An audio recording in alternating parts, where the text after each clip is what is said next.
नमस्कार, मैं हूं नरेश्वर।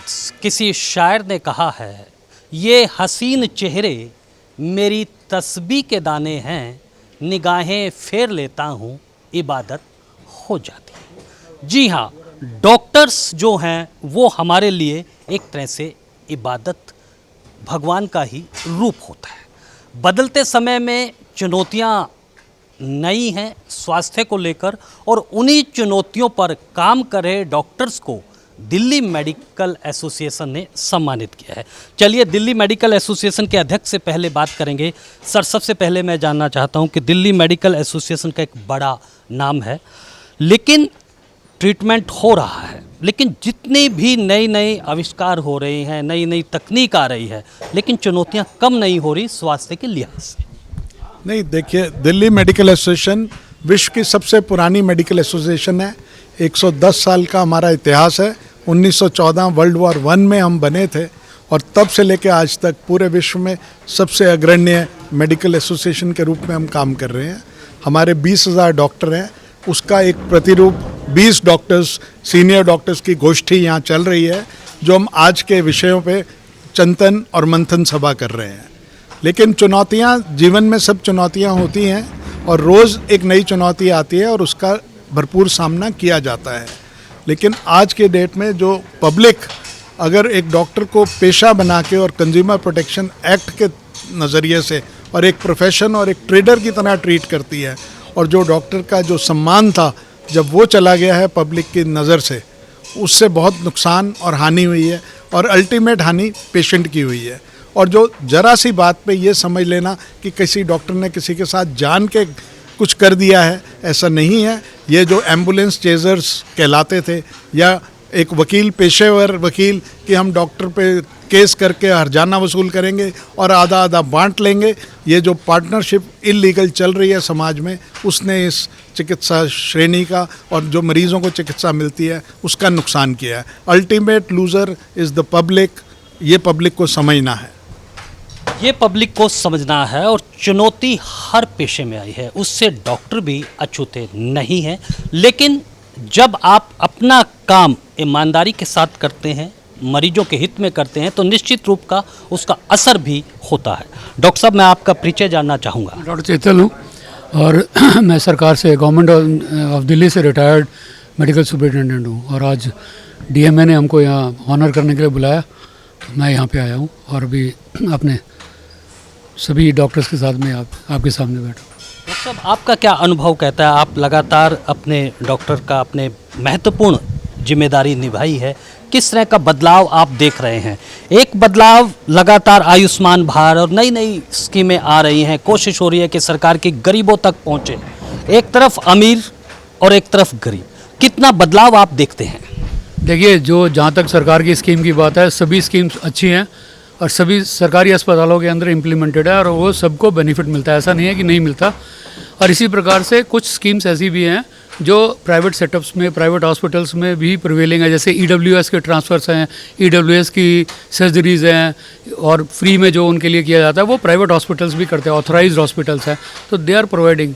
बाकी जहाँ तक इसकी बात है, डॉक्टर और पेशेंट में एक ना रिश्ते की बात होती है, एक फेथ होता है। अगर वो फेथ रहेगा तो सब कुछ पॉसिबल है, लेकिन अगर वो फेथ में कहीं ना कहीं कमी आएगी तो हमें वो फील होता है, कभी कभी ये फील होता है कि इस टाइप से नहीं होना चाहिए। वही एक बदलाव है। बाकी जहाँ तक चैलेंजेस हैं, चैलेंजेस तो रोज़ रहेंगे। नई नई ट्रीटमेंट जैसे आती हैं तो सभी उनको अडॉप्ट करते हैं। सरकार के साथ साथ, जैसे मैंने बोला, प्राइवेट हॉस्पिटल तो बहुत ऊपर हैं और वो सारी सर्जरीज भी करते हैं। तो काफ़ी सारे जितने पैनलाइज्ड हैं, जिनके अंदर पैनल हैं, तो सरकार के भी कई लोग वहाँ पे बेनिफिट्स लेते हैं, तो उनको पूरे बेनिफिट मिलते हैं। ऐसा कुछ नहीं है कि सेलेक्टिव अप्रोच है, सभी को मिलते हैं। लेकिन हाँ, ये हो सकता है क्योंकि हमारा थोड़ा ये पेशेंट का नंबर बढ़ता जा रहा है, ग्रेजुअली नंबर ऑफ इलनेस जैसे बढ़ रही हैं, सर्जरीज बढ़ रही हैं, तो थोड़ा ये हो सकता है कि लाइन हो, थोड़ा नंबर हो, थोड़ा दिनों के बाद में नंबर आए। बट ऐसा कहीं नहीं है, कहीं प्रॉब्लम कि हम ये कहें कि उनको वो सुविधा नहीं मिल रही है, ऐसा नहीं है। सुविधा मिल रही है। डॉक्टर साहब, आपसे मैं जानना चाहूँगा, क्या कहना चाहेंगे आप? आज अवार्ड आप लोगों ने डॉक्टर्स को दिए। देखिए, मैं doctor Prakash Lal Chandani, state secretary Delhi medical association का हूँ, और आज के इस प्रोग्राम का आर्किटेक्ट भी हूँ मैं। हम लोगों ने जो अवार्ड्स आज दिए वो उन मेम्बरान के जो उन्होंने मानव सेवा करी है इतने सालों में और उनका एक्सीलेंस जो है मेडिकल फील्ड में उसके लिए हमने उनको अवार्ड दिए। अवार्ड सेलेक्ट करना वाकई एक बहुत मुश्किल काम था क्योंकि प्रतिद्वंदी बहुत थे उस अवार्ड्स के लिए, पर हमने अपनी तरफ से पूरी कोशिश करी कि उन अवार्ड्स को साथ जस्टिस किया जाए और जो बिल्कुल ही मुकम्मल लोग थे उनको दिया जाए। डॉक्टर साहब, आईएमए का क्या संकल्प है, किस तरह की जागरूकता आप चाह रहे हैं, क्योंकि बीमारियां भी अब बदल रही हैं, अपना प्रारूप है, अब सीधा वो जान ले रही हैं, चाहे वो हार्ट अटैक है, चाहे वो डायबिटीज़ है। देखिए, आईएमए जहाँ तक है वो 2 या 3 प्रकार से सहयोग कर सकती है। एक तो ये है कि आईएमए पब्लिक अवेयरनेस और एजुकेशन में पार्टिसिपेटिव रोल अदा कर सकती है और सरकार को भी इसमें बहुत बड़ा रोल, इसमें अहम रोल अदा करना पड़ेगा क्योंकि जो रिसोर्सेज सरकार के पास हैं, फाइनेंशियल और लॉजिस्टिक सपोर्ट और टेक्निकल सपोर्ट जो दिल्ली मेडिकल एसोसिएशन या आईएमए दे सकती है, अगर दोनों का साथ हो जाए तो सोने पे सुहागा। इसका एक ज्वलंत उदाहरण है pulse polio programme. Pulse polio programme तब तक सक्सेसफुल नहीं हुआ जब तक कि दिल्ली मेडिकल एसोसिएशन और आईएमए ने उसमें पार्टिसिपेट नहीं किया। जैसे ही दिल्ली मेडिकल एसोसिएशन और आईएमए ने इसमें पार्टिसिपेट किया, आज देखिए पल्स पोलियो पूरा इरेडिकेट हो चुका है। इसी तरह बाकी बीमारियों में भी आपको इसी तरह का एक जॉइंट मिशन बनाना पड़ेगा जिसमें सारे मेंबर्स को आपको पार्टिसिपेटिव रोल देना पड़ेगा। बहुत महत्वपूर्ण बात कही है। पल्स पोलियो का एक सुनहरा इतिहास आईएमए ने लिखा है। डॉक्टर हर्षवर्धन उस समय स्वास्थ्य मंत्री थे, उन्होंने उस पर बहुत अच्छा काम किया था।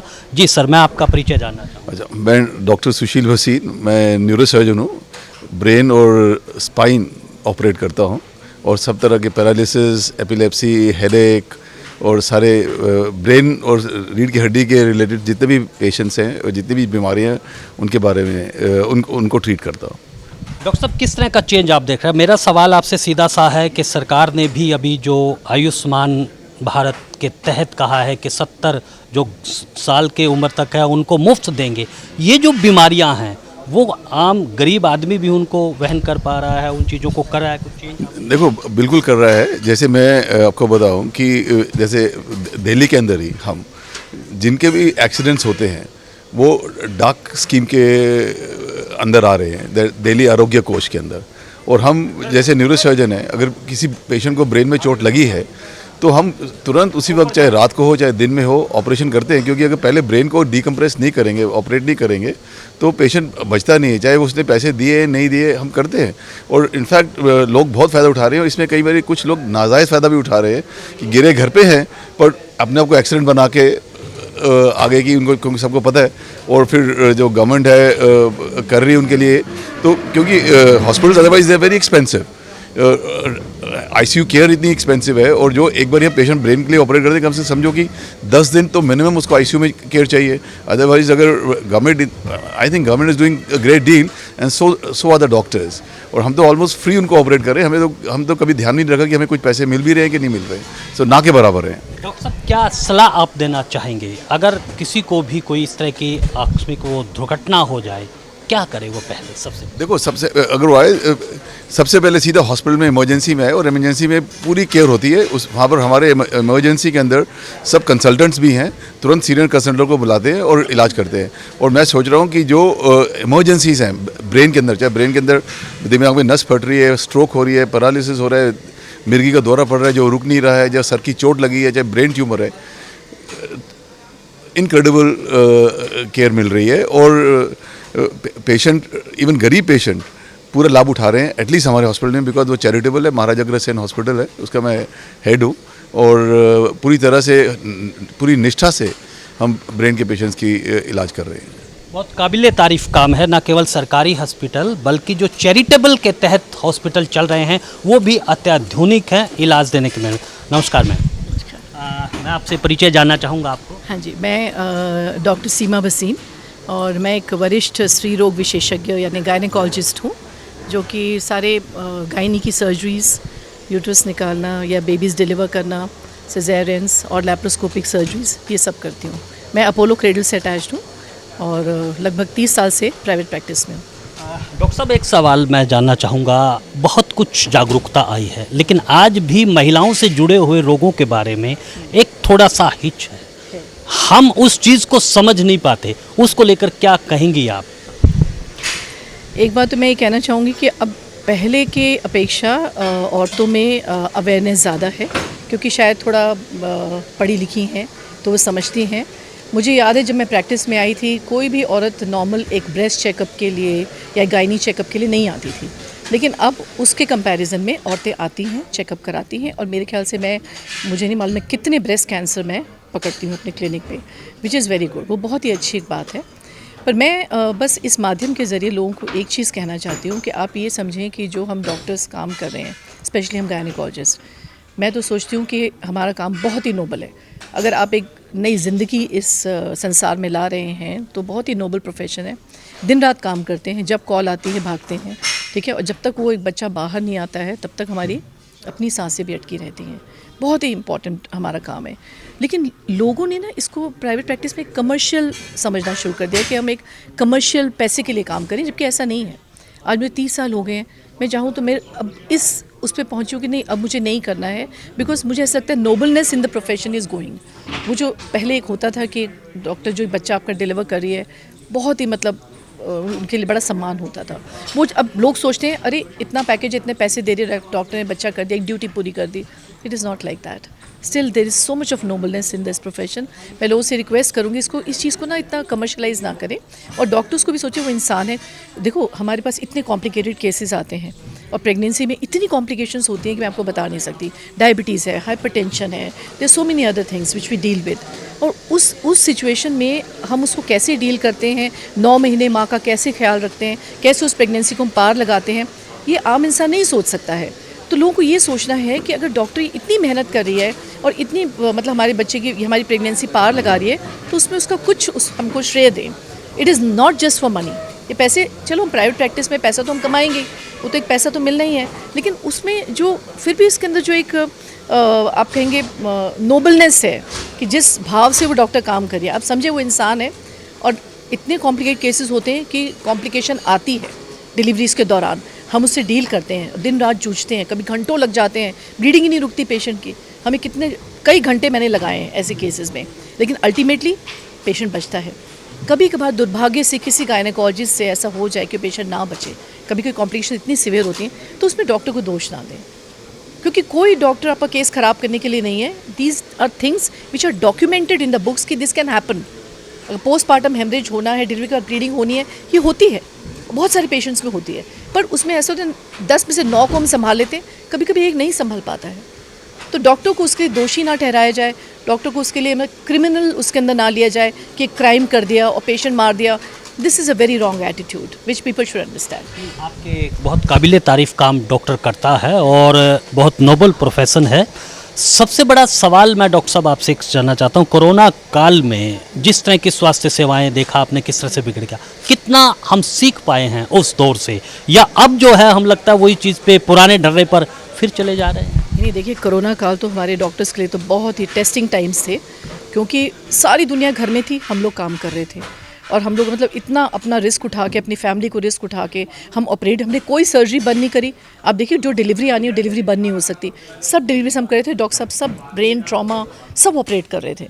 मतलब उस टाइम एक ऐसा टाइम था जो हम, and there was no money involve in that. हमें था कि हमने क्लिनिक भी चलाना है, पेशेंट भी देखने हैं, जैसे भी करके, मतलब अगर पेशेंट जिस मर्जी हाल में आए हमने उसको ट्रीट करना है। तो मुझे लगता है एक तो कोरोना के टाइम में लोगों को बहुत कुछ चीज़ों का अवेयरनेस हुआ है कि कितने थोड़े में हम गुजारा कर सकते हैं, कितनी लिमिटेड हमारी मीन्स हैं और क्या हमें चाहिए। ये हर इंसान को ये रियलाइजेशन हुई है कोरोना के दौरान। और मैं सोचती हूँ आज फिर से जब कोरोना चला गया तो शायद लोग फिर से उसमें आ गए हैं ना। नहीं तो हमको सबको पता है कि हम कितनी लिमिटेड चीज़ों में जी रहे थे, है कि नहीं। तो बड़ी अवेयरनेस हुई है, बहुत इस बात का एहसास हुआ है कि अल्टीमेटली ज़िंदगी में बहुत लिमिटेड चीज़ें चाहिए जीने के लिए, you know, that is very important. और हम ये जो फालतू चीज़ों के पीछे भाग रहे हैं, मटीरियलिस्टिक चीज़ों के पीछे भाग रहे हैं, वो इतना इम्पॉर्टेंट नहीं है। इतना इम्पोर्टेंट है। ये एक सफल डॉक्टर कह रहा है कि जीवन जो है, और वो एक शायर की लाइनें याद है कि जीना है तो जीने की तरह, जीने का महज इल्ज़ाम ना ले। तो हम बहुत बहुत शुक्रिया डॉक्टर साहब। कुछ और डॉक्टर्स हैं, उनसे भी हम चलिए बात करेंगे। डॉक्टर साहब आपसे भी मैं जानना चाहूँगा, क्या शुभ नाम आप कुछ, चलिए आप डॉक्टर साहब कुछ बोलेंगे? मैं डॉक्टर साहब आपसे आपके अनुभव के बारे में जानना चाहता हूँ।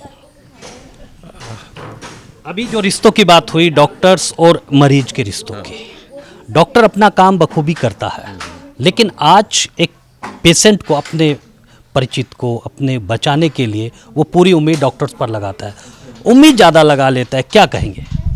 उम्मीद ज़्यादा नहीं लगाता। पहली बात तो वो देर से आता है, पहले अपना इलाज करता है, केमिस्ट का इलाज करता है, सगे संबंधियों का इलाज करता है, फिर डॉक्टर का नंबर आता है। इसके अलावा पेशेंट जब आता है तो उसको कॉन्फिडेंस बहुत ज़्यादा होता है, तो डॉक्टर पे कॉन्फिडेंस कम करता है, अपने पे कॉन्फिडेंस ज़्यादा करता है, ये मिसमैच हो जाता है। अपने डॉक्टर पे भरोसा करे, अपनी बात बताए, डॉक्टर जो बता रहा है उसको माने, तो पेशेंट ठीक हो जाता है। आप कोई अपना अनुभव हमारे साथ साझा करना चाहेंगे ऐसा? वही परसों की बात है, एक पेशेंट आया कि जी गैस हो रही है, उम्र 35 साल, वज़न 120 किलो, बिजनेसमैन, जो भी काम करते होंगे। तो मैंने कहा कि भाई ये गैस भी है, पर पहले इसको ईसीजी कर लेती। ईसीजी में खराबी आई, उसकी बीट कम थी, आगे इन्वेस्टिगेट किया गया।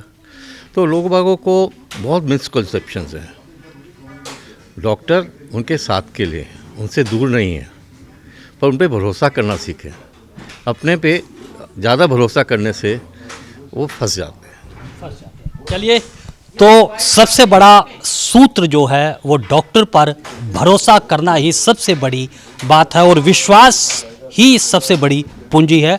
डॉक्टर और पेशेंट का जो रिश्ता है वो विश्वास से ही मजबूत होगा। डॉक्टर्स डे पर डॉक्टरों को सम्मानित किया गया है इंडिया मेडिकल एसोसिएशन की तरफ से। हमारे साथ डॉक्टर प्रशांत सेठ जी हैं। डॉक्टर साहब, आपका स्वागत है, और सबसे पहले बधाई, क्योंकि आपको जो ये अवार्ड मिला है। सबसे पहले मैं ये जानना चाहता हूँ कि आजकल की जो बीमारियाँ हैं, अगर हम हार्ट अटैक की बात करें, अचानक हो रहा है, उसका उम्र का कोई भी मापदंड नहीं है, किस उम्र में होना है, इसकी क्या वजह आप मानते हैं? देखिए, आजकल जितनी भी बीमारियां हैं मोस्टली एक लाइफस्टाइल डिजीज़ हैं, जिसे हम जीवन शैली की गलतियां कह सकते हैं। जो हमारा लाइफ का जो तरीका है, खाने पीने से शुरू होता है, और उसमें हमारा खान पान जो गलत हो गया है, फास्ट फूड की कल्चर हो गई है, जिसमें बच्चों को भी हम लोग सही से गाइड नहीं कर रहे हैं। तो ये जितनी आजकल खाने की ऐप्स आ गई हैं, उनसे फास्ट फूड और जंक फूड, वो प्रॉपर फूड नहीं ले पाते हैं। और सॉल्ट की कंजम्पशन पर्टिकुलरली बहुत ज़्यादा है, शुगर की कंजम्पशन बहुत ज़्यादा है, तो प्रिजर्वेटिव रिलेटेड फूड जाता है। तो सॉल्ट एंड शुगर की वजह से डायबिटीज़ एंड हाइपरटेंशन, शुगर की वजह से डायबिटीज़ और सॉल्ट की एक्सेसिव इंटेक से हाइपरटेंशन, हाई ब्लड प्रेशर की बीमारी है। ऊपर से लाइफ में एक्सरसाइज का रोल ख़त्म होता जा रहा है। जो पुराना रोल था कि लोग वॉक करते हैं, एक्सरसाइज प्रॉपर तरीके से होती है, उसका एक रीज़न ये भी है सब लोग डेस्क जॉब कर रहे हैं और ज़्यादा से ज़्यादा सोशल मीडिया से रहते हैं चिपके हुए। तो बच्चों को भी ये गलत लत पड़ती जा रही है मोबाइल की और टीवी की एडिक्शन की। तो उसकी वजह से बचपन से ही, मैं एक चाइल्ड स्पेशलिस्ट हूँ, तो इसीलिए मैं बच्चों की बात भी साथ में कर रहा हूँ। तो जितनी भी डिजीज़ हैं उनकी नींव जो है, फाउंडेशन, वो एक हेल्दी चाइल्डहुड या अनहेल्दी चाइल्डहुड से शुरू होती है। अगर बच्चे बचपन में हम उनको ठीक गाइडेंस नहीं देते हैं खान पान से रिलेटेड, एक्सरसाइज से रिलेटेड, तो आगे जाके वही an obese child becomes an obese man. Weight, overweight अगर बच्चे का है तो वो आगे जाके ओवरवेट एडल्ट होता है, और उसी हिसाब से वो हाई ब्लड प्रेशर, बच्चों में भी समस्याएं आ रही हैं और उसी तरीके से एडल्ट्स में मल्टीप्लाई हो रही हैं। ख़ास करके ये जो मेटाबॉलिक डिसऑर्डर्स हम कहते हैं टेक्निकली उनको, तो वो डिजीज़ मल्टीप्लाई हो रही हैं। Diabetes and it's related problems, hypertension, और इंडिया को तो यहाँ तक डायबिटीज़ कैपिटल कहा जा रहा है ऑफ द वर्ल्ड। तो ये पर्टिकुलर डिजीज़ जब शुरू होती हैं तो गलती हमारे लाइफस्टाइल से है, फिर उसके बाद मल्टीप्लाई डिफरेंट बीमारियाँ, किडनी की बीमारी, आइज से रिलेटेड, हार्ट से रिलेटेड, इसी से बिगनिंग होकर आगे नई नई बीमारियाँ बढ़ती जाती हैं। तो क्या समाधान, क्या किस तरह से आप सलाह देना चाहेंगे कि कैसे बचा जाए, किस तरह की सावधानी? समाज में जागरूकता, जिसके लिए हम लोगों का भी कर्तव्य है, और हम लोग बचपन से ही, जैसे हम एज ए चाइल्ड स्पेशलिस्ट में प्रैक्टिस करता हूँ, तो उसमें हम पेरेंट्स को शुरू से ही गाइड करते हैं कि बच्चों को ठीक से गाइड किया जाए, खान पान के रिलेटेड गलत हैबिट्स उनकी प्रिवेंट की जाएं, रोकी जाएं, मोबाइल एडिक्शन, टीवी एडिक्शन, और वही समय वो खेल कूद में बिताएं। और ऐसे ही जैसे एडल्ट हो रहे हैं उनको एक वॉक की या एक्सरसाइज की, व्यायाम की डेली एक उनको आदत होनी चाहिए, और खान पान को इम्प्रूव करें। और इसी रिलेटेड हमने ये डॉक्टर्स डे इस बार जो मनाया DMA ने, दिल्ली मेडिकल एसोसिएशन ने, तो हमने स्पेशली ये वीक स्वास्थ्य की जागरूकता के लिए डिवोट किया। जनता में जागरूकता फैलाई जाए, अवेयरनेस फैलाई जाए। और 30 जून पिछले संडे से हमने डॉक्टर्स वीक की सेलिब्रेशन शुरू की थी। 1 जुलाई को डॉक्टर्स डे मनाया जाता है विश्व भर में, तो उसमें हमने 30 जून को मॉर्निंग वॉक की थी कनॉट प्लेस में। तो काफ़ी जनता के लिए हमने वहाँ योगा और आगे एक्सरसाइजेस वगैरह के बारे में लोगों को जागरूक किया। और आगे इसी तरीके से हम इस पूरे वीक को हम नई नई टॉक्स वगैरह के ज़रिए समाज में और अपने मेंबर्स में उनको जागरूकता और अवेयरनेस की। और इसी से रिलेटेड आज हमने डॉक्टर्स डे में अवार्ड डिस्ट्रीब्यूशन भी किया, और हेल्थ रिलेटेड टॉक्स काफ़ी हमारी प्रेजेंटेशंस थी। एक साइंटिफिक CME जो होती है वो भी कराई गई। और इस कनेक्शन में मैं, हमारे प्रधान हैं डॉक्टर आलोक भंडारी दिल्ली मेडिकल एसोसिएशन के, डॉक्टर लाल चंदानी, प्रकाश लाल चंदानी सेक्रेटरी हैं।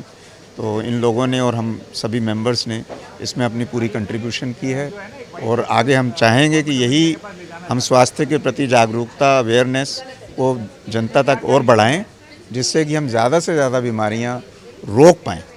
इलाज तो हम लोग करते ही हैं, बट जैसे कि आप जानते हैं prevention is better than cure. तो इलाज से बेहतर उसका रोकथाम है।